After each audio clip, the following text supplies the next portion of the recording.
ये सीरीज का एपिसोड 32 है। चलो तो स्टार्ट करते हैं। एपिसोड की स्टार्टिंग में हम देखते हैं कि टैंग वोंग से मिलने आई होती है। वो उसे बताती है कि वो उसके मोम के कहे हुए काम को करेगी, लेकिन उसके बदले वो पैसे नहीं लेगी। इसलिए वो अपनी मोम को ये बात बता दे। और फिर जाते टाइम वो वोंग से ये भी कहती है कि भले मिंगू ने उसे रिजेक्ट कर दिया, लेकिन इसका मतलब ये नहीं कि वो एक अच्छा इंसान नहीं है। ये सुनकर वोंग को थोड़ा अच्छा फील होता है। बाद वोंग जीऊ के कैफे पर जाता है। वो जीक्यू से टैंग के बारे में पूछता है कि आखिर वो न्यू जॉब क्यों ढूंढ रही है। जीक्यू कहता है कि शायद वो अब एक्टिंग नहीं करना चाहती है और उसका कल का ऑडिशन भी अच्छा नहीं गया था। बहुत टाइम बाद लिन की मोम और लिटिल ऑरेंज अपने होम टाउन में आए होते हैं। लिटिल ऑरेंज ये बात लिन को इन्फॉर्म करना चाहती थी, लेकिन उसकी मोम मना कर देती है क्योंकि वो उसे सरप्राइज देना चाहती थी। इधर लिन और जियान हंसते खेलते हुए घर पर आते हैं। ने अपना हाथ जियान के कंधे पर रखा होता है, लेकिन जैसे ही जियान लिटिल ऑरेंज और उसकी मोम को देखती है वो उसका हाथ हटा देती है, लेकिन लिन फिर से अपना हाथ रख देता है। उन दोनों को देखकर लिटिल ऑरेंज को बहुत ही गुस्सा आ रहा होता है और फिर लिन उनको अपने साथ घर के अंदर ले जाता है। कि मोम सारा ब्लेम लिटिल ऑरेंज पर डाल देती है कि उसी ने कहा था कि वो तुम्हें सरप्राइज देना चाहती है, इसलिए हम तुम्हें बिना बताए ही आ गए। ये सारी बातें लिटिल ऑरेंज भी सुन रही थी। वो अब बच्ची नहीं रही थी, उसे अभी सब समझ आता था, इसलिए वह कह देती है कि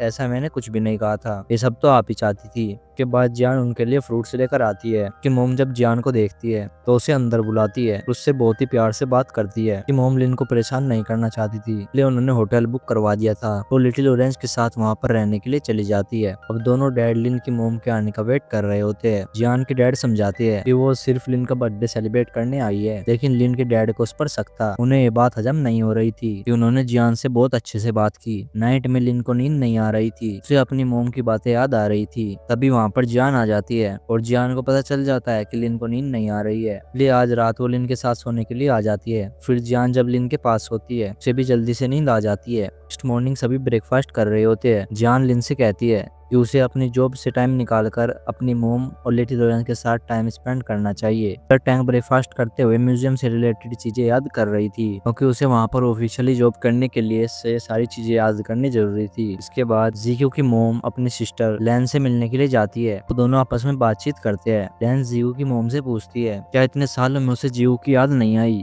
उसकी मोम जीव के बारे में कुछ भी बात नहीं करना चाहती थी, फिर वो टॉपिक चेंज कर देती है। फिर लैन जीव की मोम को जियान के डैड के साथ शादी करने के लिए कहती है और उन्हें सजेस्ट करती है, लेकिन जीव की मोम कोई भी जवाब नहीं देती। जाते टाइम जीव की मोम लैन को उसके हस्बैंड के लिए ट्रीटमेंट के लिए पैसे भी देकर जाती है। आगे लिन की मोम लिटिल ऑरेंज के साथ उसके हॉस्पिटल में उसे बिना बताए मिलने आई होती है। वो उसके सारे कलीग्स के लिए गिफ्ट भी लाई होती है। वहाँ पर उसकी मोम की मुलाकात जीजी से होती है। काफी अच्छे से उनके साथ घुल मिल जाती है। लिन को बिल्कुल भी पसंद नहीं आता है कि उसकी मोम फिर से बिना बताए आ गई। फिर लिन लिटिल ऑरेंज को अपने साथ सिटी टूर करवाना चाहता था। वो इसके बारे में इससे पूछता है। लिटिल ऑरेंज तो लिन के साथ जाने के लिए बहुत ज्यादा एक्साइटेड हो जाती है। इंदर जीव की मोम का छोटा बेटा कहीं पर खो जाता है और फिर लिन के डैडी उसे ढूंढकर उनके पास लाते हैं। अब लिन के डैड और जियान के डैड को कि वो जीव की मोम का सगा बेटा नहीं है और उन्होंने तो शादी भी नहीं की है। दरअसल वो छोटा सा लड़का जीव की मोम के एम्प्लॉय का था। उसकी मोम सेल्फ डिफेंस के चक्कर में उसके हस्बैंड की वजह से जेल में थी